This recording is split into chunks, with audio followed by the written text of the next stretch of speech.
कौन सी ऐसी वायरल बीमारियां हैं जो सर्दी आते ही शुरू हो जाती हैं? ज़्यादातर बच्चों में हम देखते हैं, बड़े लोग भी इसका शिकार और सबसे ज़्यादा वायरल जो चीज़ है वो आपको स्नीजिंग, फ्लू और एलर्जिक इशू। इंसान के अंदर ऐसा एक इम्यून सिस्टम होता है कि अगर आप उसको डेवलप होने दें तो वही वायरस जो है। नंबर वन सबसे जो ख़तरनाक चीज़ें हैं वो किचन में आपके, हम हमेशा प्रोग्राम्स में कहते हैं, जिसमें कुकिंग और सर्दियों में इश्यूज़ है, उसमें से एक इशू ड्राई स्किन होना, प्लस आपके जो रात को अगर बेली बटन में आप ऑयलिंग करनी शुरू कर दें तो आपके लिप्स जो है ना ये कभी ख़राब। अस्सलाम वालेकुम नाज़रीन, मैं डॉक्टर माडा, उम्मीद करते हैं आप सब खैरियत से होंगे।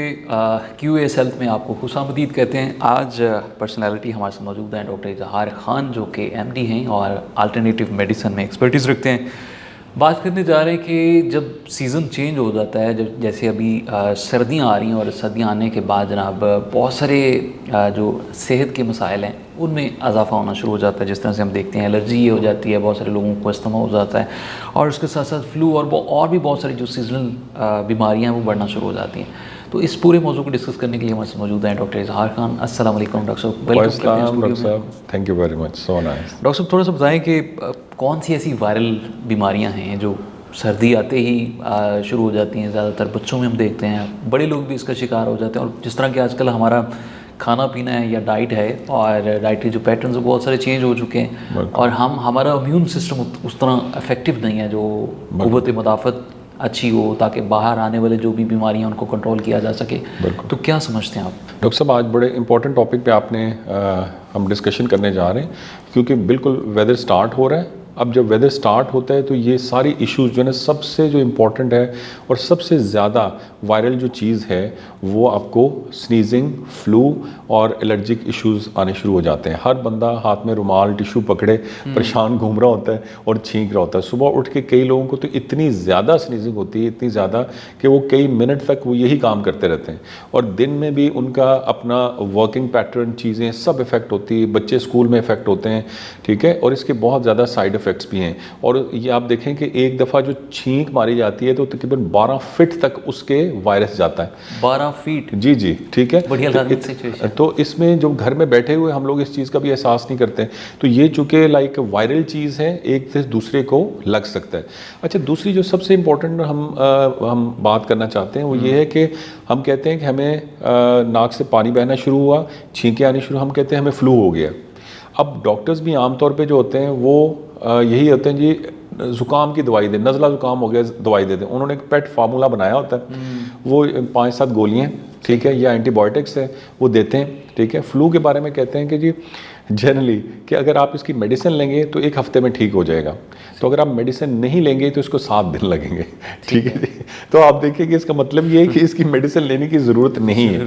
पहली बात तो नॉर्मली कोई भी जब वायरल इन्फेक्शन होता है तो उसकी आप देखें गली मोहल्ले में डॉक्टर्स जो बैठे हैं वो भी मेडिसिन दे रहे हैं, फिर इंजेक्शन भी लगाए जा रहे हैं। तो जिस तरह से आप बता रहे हैं, एक जो डॉक्टर है, वेल रिकग्नाइज्ड जो डॉक्टर है, वो इस तरह से नहीं गाइड करता अपने पेशेंट को। बिल्कुल ठीक, बिल्कुल ठीक है। अब देखें ये जो चीज़ बातें हैं, हमें यही प्लेटफॉर्म जो हैं, इस तरह से प्लेटफॉर्म से लोगों को आमतौर पे यही बातें बताई जाती हैं कि आप देखेंगे, हम जैसे UK में भी थे और भी यूरोप कंट्रीज दूसरे, वहाँ पे जनरली फ्लू वगैरह के बारे में मेडिसिन नहीं दी जाती। इंसान के अंदर ऐसा एक इम्यून सिस्टम होता है कि अगर आप उसको डेवलप होने दें तो वही वायरस जो हैं उनको अटैक करके इम्यून सिस्टम आपका बेहतर होना शुरू हो जाता है। आप मेडिसिन लेके भी देख लें, ठीक है, जो वो सिर्फ सप्रेस करती है, वक्ती तौर पे रोक देती है, ठीक नहीं करती, ठीक है, और उसके बाद उसके जो साइड इफ़ेक्ट्स हैं, पूरे कंजेशन हो जाती है, फिर और प्रॉब्लम्स आती हैं, महीना लग जाता है आपको इस काम में।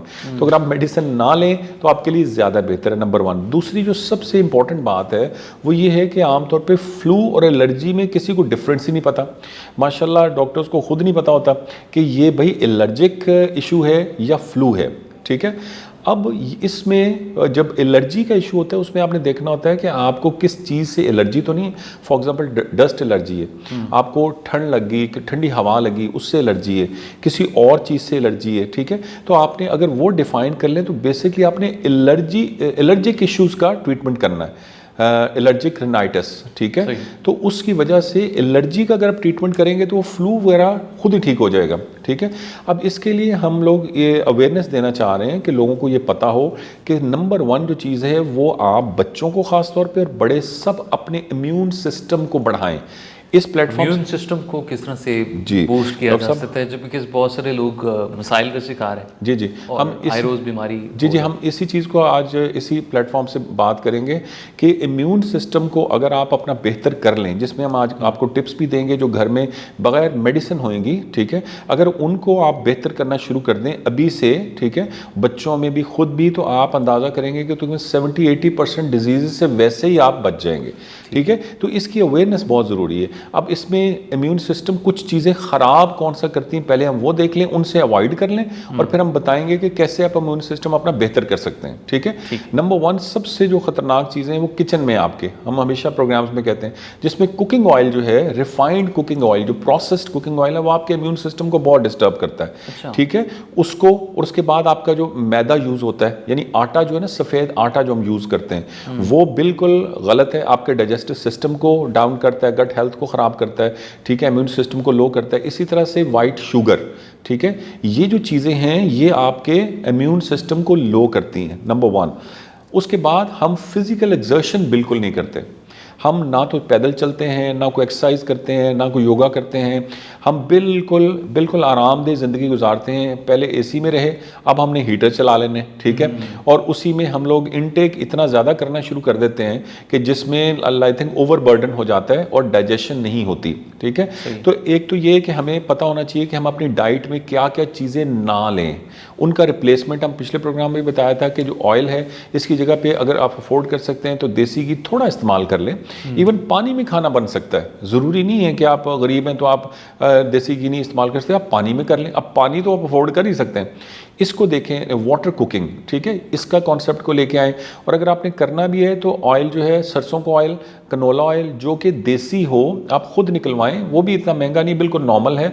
इस तरह से कोकोनट ऑयल, सीसम ऑयल जो उनकी तिल का तेल है, तो ये इन तरफ आना चाहिए और वो थोड़ा सा यूज़ करें आप, और आराम से, उसका मतलब होता है हल्का सा फ्राई करना या कुकिंग करना। तो कॉन्सेप्ट ये है कि भाई आप अपने किचन को ठीक करें।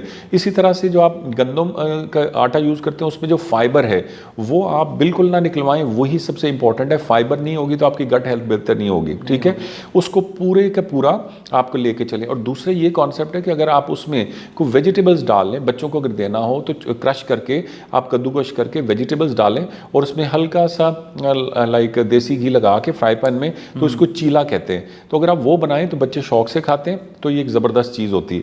तो एक तो ये कि अपनी डाइट को ठीक करें। दूसरा, पानी का इंटेक जो है इन दिनों में बहुत कम होता है।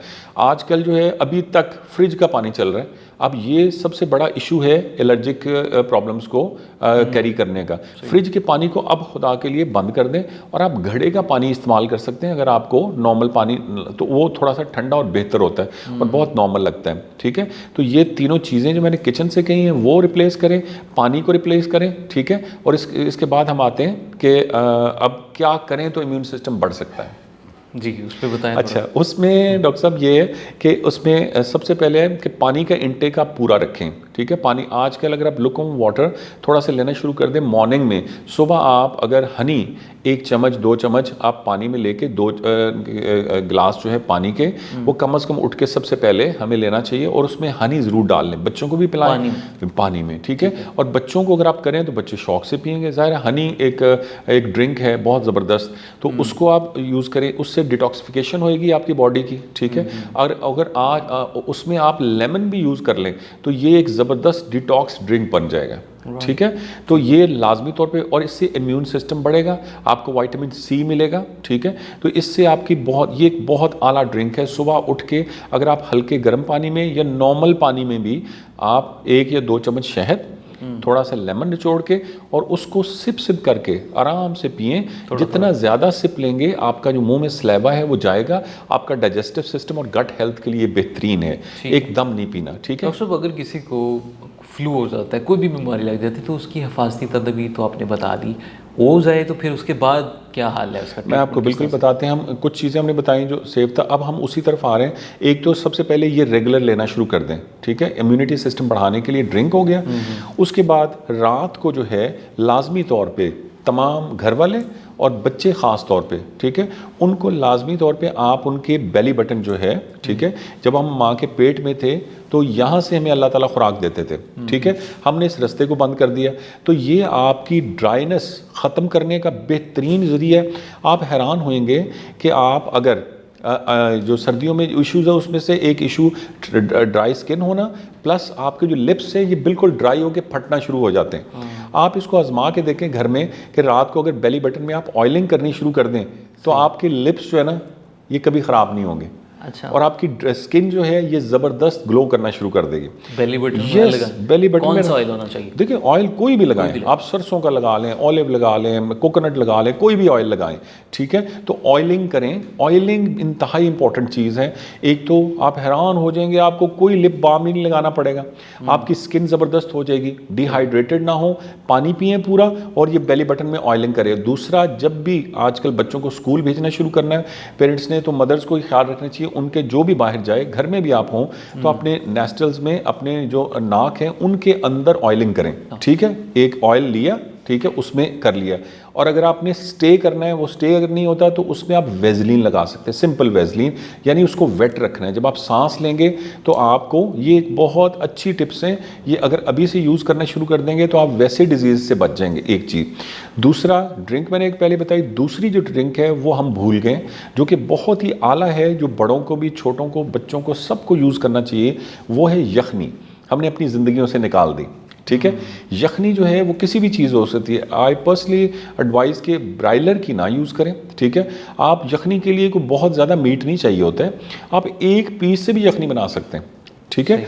और मेरा ताल्लुक चूँकि चकवाल के इलाके से है, तो जो फोर फादर्स वहाँ से थे सारे, मैं अपने इलाके जाता भी रहता हूँ, तो वहाँ पे बारानी इलाका है, बारिश का पानी से सारी चीज़ें होती हैं, तो वहाँ मज़े की बात है, एक बहुत अच्छी एक बनाई जाती है उसे, यहाँ पे जो पंजाब की साइड पे जो कड़ी होती है वो पकौड़े वाली और दही की कड़ी होती है। वहाँ जो कड़ी होती है वो सौंफ और जो है आपका जिंजर और लहसुन, उसकी कड़ी होती है, वो भी इम्यून सिस्टम के लिए बड़ी ज़बरदस्त है, ठीक है। तो यखनी जो है वो आप किसी भी बीफ की यखनी 1-2 पीसेज आप कर लें, मटन की यखनी, देसी चिकन की यखनी, ठीक है, किसी भी चीज़ की आप यखनी। और उसके बाद एक बहुत मज़े की चीज़ है जो फ़िश है ना, फ़िश, ठीक है, आमतौर पे जो फ़िश होती है ये फार्म्स की, उससे भी अवॉइड करें। जैसे चिकन है, इसी तरह से फ़िश होती है फार्म्स की, तो उनसे अवॉइड करें। तो दूसरी जो फ़िश होएगी उसका जो सर का पार्ट होता है वो ज़ाया ना करें। अच्छा। उसकी यखनी बनाएं, वो इतनी आला है कि बच्चों की ग्लासेस उतर जाती हैं इससे, ऐनक उतर जाएगी उससे अगर फिश की यखनी से। यस यस, फिश की जो सर है ना, सर, उसको आप फेंके नहीं, ठीक है, उसको अच्छी तरह साफ़ करके उसकी यखनी बनाएं, ठीक है। और जो बच्चे हैं आमतौर पे उनकी तकरीबन 20-25 साल तक जवान भी हैं, उनको अगर आप रेगुलर देना शुरू कर दें, ठीक है, तो उनकी ग्लासेस उतर जाएंगी, ठीक है। डॉक्टर साहब, ये तो आपके मज़े की बात बताई। हमारे जो व्यूवर हैं, लिसनर्स जो हैं, आज अगर वो सुन रहे हैं तो जनाब जिनके बच्चों को ये ऐनक के मसाइल हैं, दूर की नज़र जिनकी वीक है, तो वो इस फ़िश की यखनी बनाकर इससे अफादा हासिल कर सकते हैं। सर बड़ी खूबसूरत बात की। और हमारे जो लिसनर्स हैं, हमारे जो ऑडियंस है, वो उम्मीद करते हैं कि आपकी बातों को फॉलो करेंगे। वक्त चूँकि इख्तिताम को पहुँच रहे हैं तो हमें आपसे लेनी इजाज़त, बहुत सारी आपको बातें कर रही, दिल नहीं कर रहा कि इस चीज़ को वाइंड अप करें, लेकिन जनाब हमें मजबूरन इस प्रोग्राम को एंड करना है, इख्तिताम करना है। तो मैं चाह रहा हूँ कि अपने दोस्त, अपने होस्ट आरजे डॉक्टर अहमद को इजाज़त दीजिए। मिलते हैं एक और प्रोग्राम में, तब तक के लिए अल्लाह हाफिज़।